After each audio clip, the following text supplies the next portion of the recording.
C'est l'histoire d'une jeune fille qui entre au collège, chez les grands. Il faut bien grandir. Sauf que les choses se sont mises à empirer.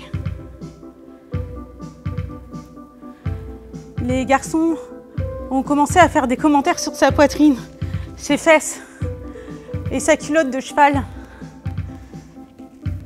Et puis tout le monde s'est mis à dire qu'elle puait. Et Déborah a levé la main. J'étais pas sûre de vouloir parler. Et elle a parlé de la Shoah et de l'expérience de ses grands-parents, qui avaient été internés au camp de Drancy, en Seine-Saint-Denis. Pourquoi ce silence devant l'histoire de ma famille et cet étalage là, devant l'histoire de la famille de Déborah? Mes grands-parents, ouais, ils ont été colonisés et pourtant ils nous en ont jamais parlé. Mais pourquoi? C'est un spectacle à partir de 11 ans qui est pour tout le monde vraiment à partir de cet âge-là, parce que c'est aussi bien intéressant pour des adultes qui ont traversé ces questions-là et qui n'ont pas toujours aussi les mots.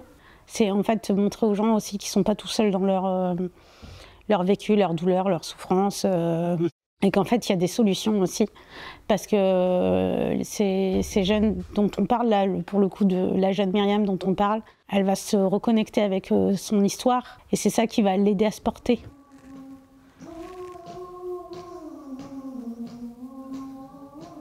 Cette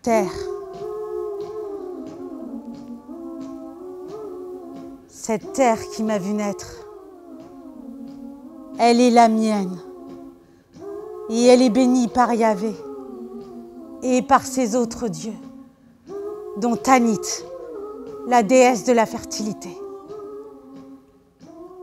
Amazirt, ça veut dire homme libre, homme noble, et bientôt femme aussi.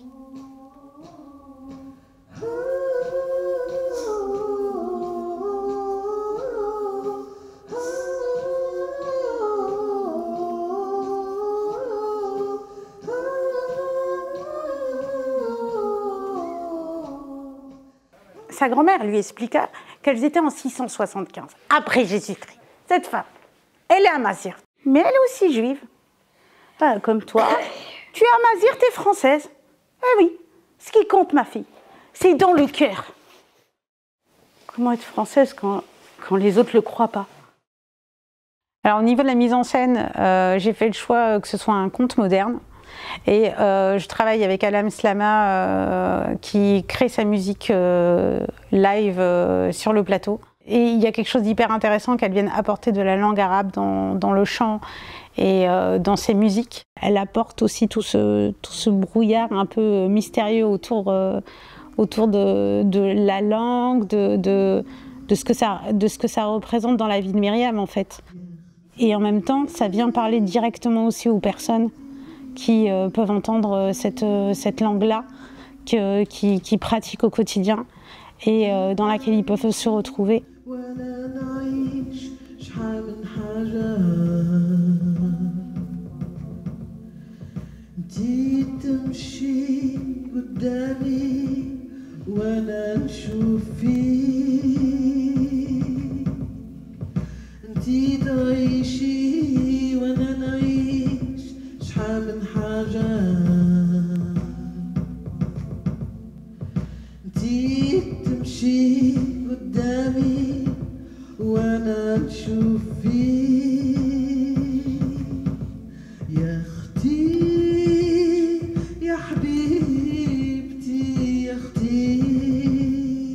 Alors on a toute une tournée en fait de ce spectacle qui s'est faite dans des structures sociales grâce à un financement public.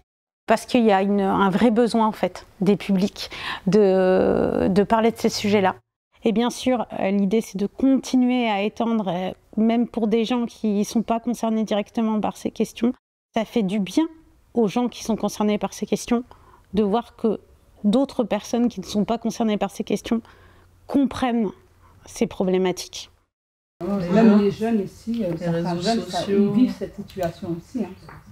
Et du coup, effectivement, il y en a qui ont peur de le dire à leurs parents ou d'en parler à d'autres personnes parce que pour eux, ils se sentent humiliés Et ils ont honte de s'exprimer et de dire ce qu'ils ont vécu, tout simplement. Quand j'avais des profs au collège ou en primaire, c'était tout de suite l'amalgame, voilà, tu seras une femme de ménage, tu n'auras pas de travail, tu vas grandir. En fait, il y a une fille dans ma classe, elle est tunisienne. Ça fait, tous les jours, les gens ils lui disent va manger de l'harissa. Et ça l'a fait rire, elle? Au début, ouais. Après, elle essayait de pas calculer. Après, elle aimait pas du tout. Elle l'a exprimé, elle a dit que... Ouais. Une fois, on devait faire un dessin sur ce qu'on n'aime pas au collège.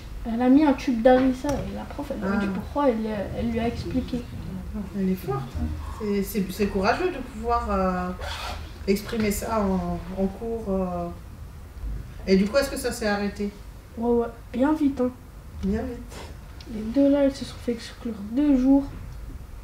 Oui, donc du coup, ils ont super bien réagi dans le collège alors. Ce qui fait qu'elle a visibilisé aussi ce qu'elle ressentait à travers le cours et son dessin. C'est vrai que là, on parle... Bon, le sujet était sur le racisme, tout ça. Ça peut être une malformation physique, ça peut être... Oui, tout à fait. On est trop grand, on est trop petit, on est trop gros, on est toujours quelque chose en fait. Quoi. Et c'est vrai que moi, en tant que mère, c'est plus le fait de me dire, est-ce que je vais le voir? Est-ce que je vais voir que ma fille va pas bien ou mon fils? Est-ce que je vais comprendre à ce moment-là? Donc là, on parle d'entendre la parole, mais il y a aussi, est-ce que on a l'impression de connaître par cœur nos enfants et des fois, ça nous tombe dessus. On dit, waouh, j'ai rien vu de tout ça. Et 2 mois après, ils vont te parler d'un truc, à dire, ah ouais, là, je m'étais fait embêter, là, j'ai eu ça, là. Et c'est vrai que c'est dur en tant que parent d'entendre ces paroles-là. Voilà, après en fait, quoi, et de se dire bah non, j'ai rien vu en fait. Après, c'est super dur d'être parent, hein. Le tout, c'est ce qui est difficile, et je l'entends avec l'adolescence et tout, où ça peut être compliqué, c'est de garder bien le lien avec son enfant pour qu'il continue à nous parler, et ça, c'est pas forcément le plus simple à faire. J'ai déjà vu du coup des spectacles qui parlaient des races, de la guerre. Et... Par contre, le harcèlement, j'avais jamais vu de spectacle dessus. Et même si c'est pour du faux, le théâtre, il nous le fait vivre d'une certaine façon, et donc du coup, on peut peut-être plus s'en rendre compte. Le temps d'échange après le spectacle, il est important parce que les gens peuvent mettre des mots dessus. Et c'est à ce moment-là aussi qu'on peut sensibiliser, qu'on peut dire vous avez le droit de parler, de ne pas faire un tabou.